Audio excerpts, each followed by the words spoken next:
Pernah kepikiran nggak sih gimana caranya ikan itu ngobrol? Kita sering banget kan mikir kalau dunia bawah laut itu ya sepi, tenang, sunyi. Tapi ternyata anggapan itu salah besar. Di bawah sana tuh sebenarnya ramai banget, penuh sama percakapan yang super kompleks dan menakjubkan. Yuk kita bongkar bareng-bareng mitos soal dunia yang senyap ini. Oke, pertanyaan pertama dan paling mendasar. Emangnya benar lautan itu sunyi? Jawabannya sama sekali enggak. Justru sebaliknya, lautan itu berisik, penuh dengan suara, sinyal, dan pesan-pesan yang mungkin nggak pernah kita bayangkan sebelumnya. Oke, kita mulai dari cara komunikasi yang paling dasar di dalam air, lewat getaran. Di dunia di mana cahaya itu terbatas, getaran yang menjalar lewat air itu jadi cara komunikasi yang efektif banget. Bisa lewat suara, bisa juga lewat gerakan fisik. Dan ya, ikan itu ternyata punya kosakatanya sendiri loh. Umumnya ada 3 jenis suara yang mereka pakai. Dengungan, kicauan, sama semburan. Yang bikin keren, sebagian besar suara ini frekuensinya rendah banget. Sampai-sampai telinga kita nggak bisa menangkapnya. Contohnya nih, ikan Petracephalus balayai, kalau dia lagi marah, suaranya itu di bawah 1 kHz. Rendah banget. Nah, ini pertanyaan bagus.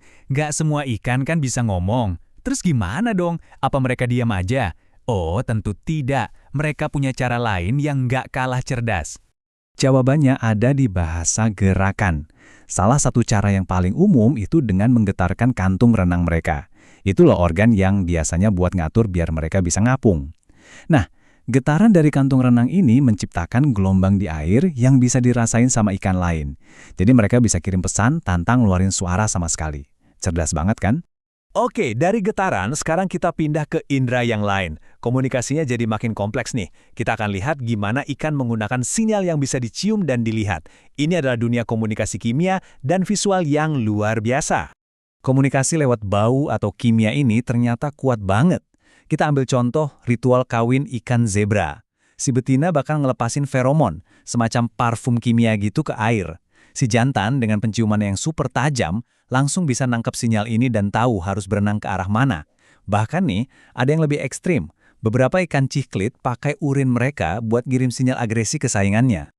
Sekarang kita bahas soal penampilan. Nah, ini nih yang seru banget. Buat ikan, warna itu bukan cuma hiasan, tapi bisa berubah-ubah kayak papan iklan berjalan. Mereka bisa menggelapkan kulit buat menunjukin dominasi, atau bahkan meniru warna spesies lain buat bersembunyi atau menipu mangsa. Biar lebih jelas, kita lihat contohnya ya. Ikan kerapu, dia bisa mengubah warnanya buat kasih sinyal, seolah-olah bilang, "Hei, aku siap bertelur loh." Beda lagi sama ikan yang gerakannya lambat. Mereka seringkali punya warna yang super cerah dan mencolok. Ini bukan buat pamer, tapi ini adalah peringatan yang jelas buat predator, jangan coba-coba makan aku ini beracun. Pesan visual yang sangat efektif.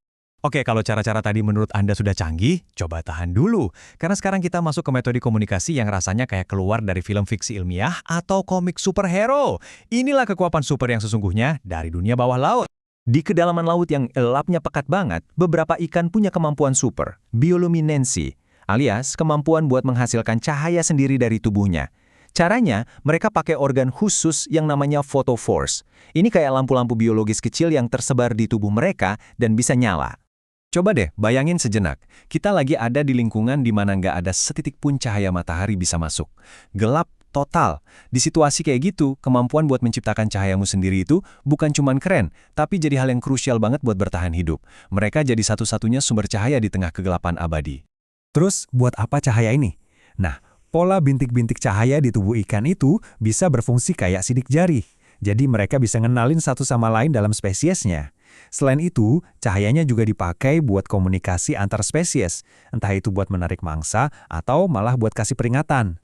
Kalau bikin cahaya sendiri belum cukup super, gimana kalau kita ngobrol pakai listrik?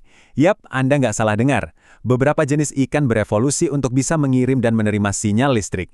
Ini level komunikasinya udah beda banget. Belut listrik itu contoh yang paling terkenal. Kita tahu kan, mereka bisa ngeluarin sengatan listrik tegangan tinggi buat pertahanan diri. Itu semacam peringatan yang jelas banget. Awas, jangan deket-deket. Tapi yang lebih keren lagi, mereka juga pakai denyut listrik tegangan rendah. Nah, denyut-denyut pendek inilah yang mereka pakai buat ngobrol satu sama lain, buat mendeteksi ikan lain di sekitarnya. Jadi, coba kita rangkum sebentar ya. Kita sudah lihat gimana ikan berkomunikasi lewat 6 bahasa yang luar biasa. Ada suara, bau, warna, gerakan, cahaya, dan bahkan listrik.